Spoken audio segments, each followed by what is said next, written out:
В истории нашего государства немало дат, повлиявших на судьбу абхазского народа, на его самоопределение, обретение им государственной независимости. 15-16 июля 1989 года в городе Сухум и других районах Абхазии впервые произошли грузино-абхазские столкновения. Этому предшествовал ряд событий, апогеем которого стало распоряжение о создании в АГУ филиала Тбилисского госуниверситета, принятое Верховным Советом Грузии 14 мая 1989 года. Ранее, с 6 по 14 мая, чтобы добиться этого, перед зданием нынешнего Государственного русского театра драмы студенты грузинского сектора АГУ устроили сидячую забастовку. В Сухуме ежедневно собиралось до 5000 человек грузинского населения, которые поддерживали бастующих. Приезжали также их единомышленники из Тбилиси.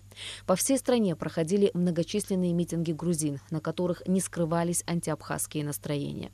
Абхазы понимали, с какой целью проводились все эти акции. 15 мая представители абхазского народа собрались на площади Ленина. Туда вынуждено было прийти и тогдашнее руководство Абхазии. На этом митинге руководство республики заявило, что открытие филиала Тбилисского госуниверситета в АГУ носит временный характер. Однако ситуация обострилась в середине июня 1989 года после того, как стало известно о начале приема документов на поступление в Сухумский филиал Тбилисского государственного университета. Соответственно, это привело к адекватным действиям со стороны абхазов. 22 июня в Госфилармонии началась сидячая забастовка, участники которой требовали прибытия из Москвы комиссии Верховного Совета СССР. Комиссия прибыла 3 июля, и акция прекратилась. Постараемся, объективно разобраться и доложить Верховному Совету. Нет, мы посадим кого-то. Видимо, более солидного. будем слушать.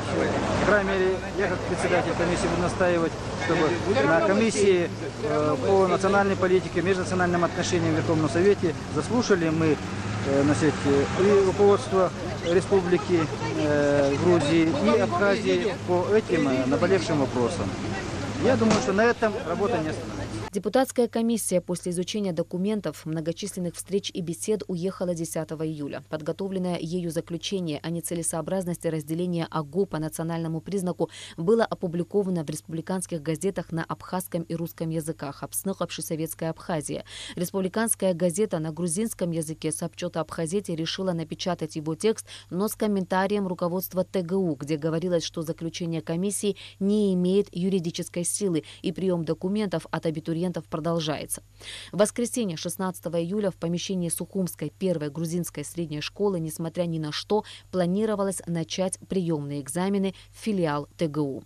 Обстановка накалялась уже не с каждым днем, а с каждым часом. То тут, то там, в центре города, вспыхивали локальные потасовки с применением всего, что попадало под руку.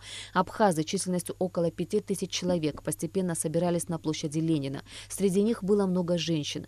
Примерно в 21 час 30 минут на них со стороны улицы Чавчавадзе последовало нападение до 1000 оголенных по пояс, чтобы не перепутать своих с чужими грузин.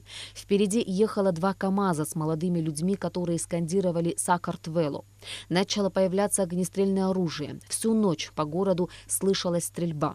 Столкновений не удалось избежать. Были и жертвы. 17 человек погибли, 448 получили ранения. К нам 50 человек. Из них мы госпитализировали 19. 10 человек были у нас пострадавшие с дробовым ранением в области в основном головы, верхней половины туловища. 9 с ушибленными ранами.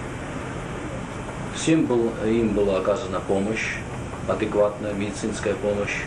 Отказов ни одного не было.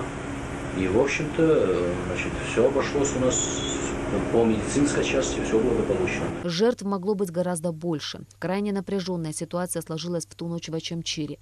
Тысячи жителей Западной Грузии и Галского района Абхазии, а к утру их было до 30 тысяч, попытались прорваться на помощь своим в Сухум. Но заблаговременно оповещенное руководство РОВД перекрыло заслоном из десятков автомобилей мост через реку Алзга и организовало оборону.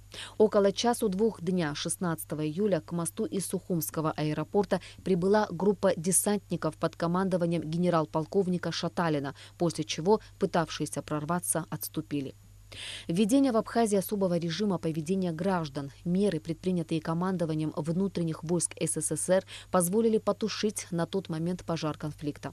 События 15-16 июля 1989 года дали импульс для консолидации народов Северного Кавказа и Абхазии. Активизировалась работа по объединению прогрессивных сил. 25-26 августа 1989 года в Сухуми состоялся первый съезд Ассамблеи горских народов Кавказа. Громче стал звучать голос Народного форума Абхазии Айдгалара. Ирина Аршба, Абхазское телевидение.